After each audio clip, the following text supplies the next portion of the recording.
Welcome back to the English Pulse. I'm James, here with Chloe. Today, we're diving into something that makes almost everyone's palms sweat. Small talk in a second language. Oh, absolutely. It's not just the words, right? It's the feeling of being a fish out of water. I think about our friend Yuki from Japan. She told me the hardest part wasn't the lectures, it was the social rhythm. Back home, lunch was a sacred hour where everyone sat down together for a proper meal. Here, she saw people eating a granola bar while running to the library and thought, is everyone starving? Exactly. My friend Mateo from Spain had a similar shock. In his country, being a student is a full-time intellectual pursuit. When he got here and realized his lab partner was working 20 hours a week at a coffee shop just to make ends meet and pay tuition, he was floored. He thought, when do you have time to actually study? It's a lot to navigate, but don't worry, we've built a small talk toolkit with 6 situational settings to help you break the ice and handle these cultural curves. In fact, if you've seen our video on killer conversation starters, you know we're all about escaping that autopilot trap of just saying, I'm fine. Let's start with Category 1, the meeting mixer.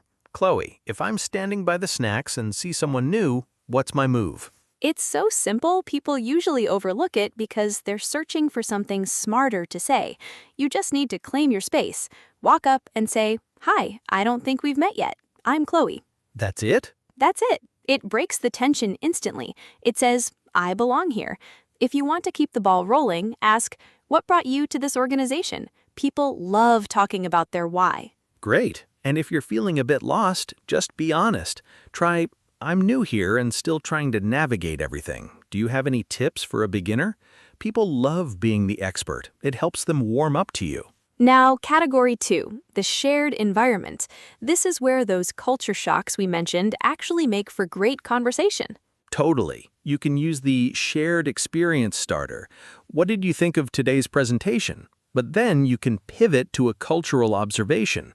You could say, I noticed everyone was eating lunch during the slides. Back home, we always sit down for an hour at noon. Is it always this hectic here? That's a brilliant opener. It's informational and personal.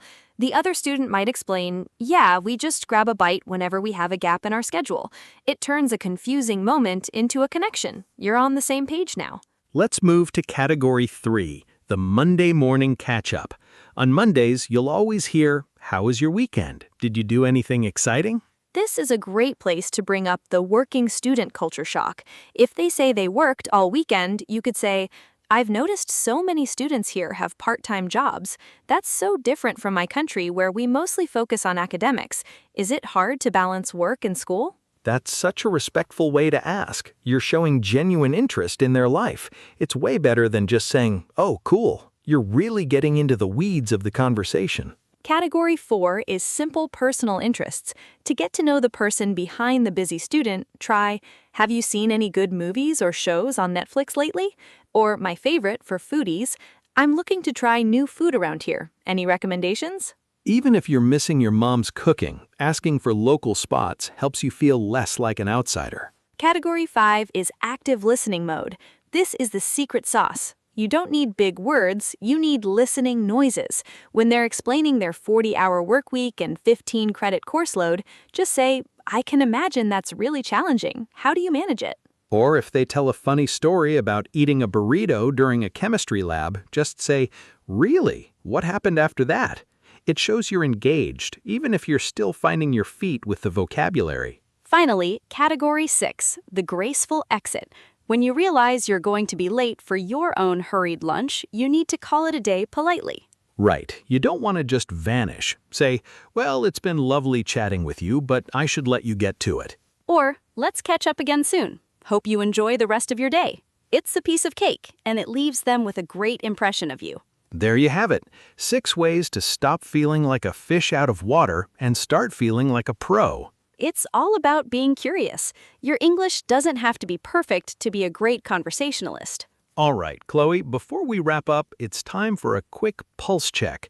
We threw a lot of colorful language at our listeners today. Let's make sure everyone caught those idioms. Good call. I'll start. My favorite today was fish out of water. It describes that awkward feeling of being in a completely unfamiliar environment. Like when I tried to join that advanced robotics club, I was definitely a fish out of water there. I can imagine. Another big one was break the ice. That's just doing or saying something to loose the tension when you first meet someone. A simple hello is usually the best way to break the ice. Definitely. And we mentioned on the same page, which means you and the person you're talking to understand each other or agree. It's that aha moment in a conversation. Then there's piece of cake. We use this when something is incredibly easy. Once you memorize these toolkit sentences, starting a chat will be a piece of cake. I also used to make ends meet.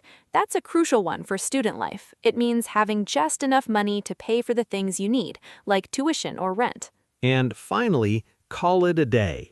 That's what we say when we decide to stop doing something, usually because we're tired or we've finished the task. Perfect. Now let's do a lightning round review of our 6 categories. James, give me the first 3. You got it. The first meeting, just use, "Hi, I don't think we've met yet." It's the ultimate classic.